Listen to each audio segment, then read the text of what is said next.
What are the best supplements for fat loss? Okay, you take all the initial calls, right? So you're the one that's asking this question. What are the things that you hear people talk about most? Taking dandelion extract, ketones, fat burners a lot. Yeah.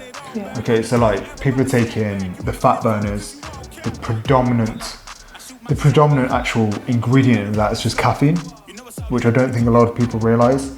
Dandelion, because they want to lose water weight, because everyone's obsessed with losing water weight, like that's going to make a difference to body fat. Ketones, don't get me started, but we don't need to go down that route. The majority of people do not need to go down that route unless you've got a very specific health condition. So if we're trying to lose weight with supplements, we've gone down the wrong path already. Okay. But I think there are 3 things that I would pretty much prescribe across the board. And if we look at food quality these days, there's lots of reports coming out to say that even organic foods aren't really providing the vitamins and the minerals that we need to really thrive. So a simple thing you could do there is have a multivitamin. But there's a big difference between a multivitamin you'd buy for 99p from a supermarket and a really good quality multivitamin. So you've got to be mindful of the actual ingredients that go into it. So you're looking at things like methylated B vitamins, for example, chelated minerals. These are going to absorb better, and absorption is everything when it comes to these vitamins. If you've got like a really cheap vitamin, the likelihood is they put cheap ingredients in there. So if you're going to invest into your health, into your well-being, invest in a good quality multi. I think the second one has got to be omega, like an omega product, omega-3. A lot of people aren't really having a lot of like oily fish.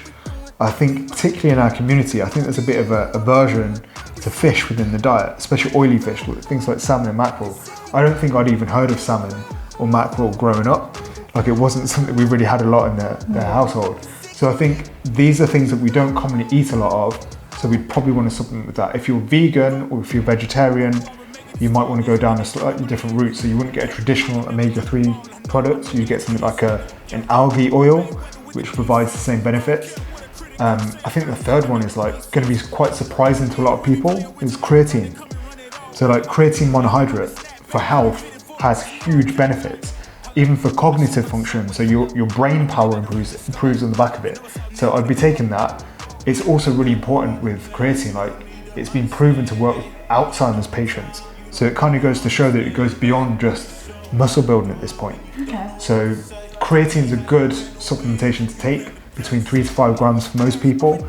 I mean, you always need to consult someone first. I wouldn't just start taking supplementation ad hoc or randomly. Always consult somebody first that's a specialist in this field, but it's going to have knock-on effects to performance, mental performance, and even your energy levels.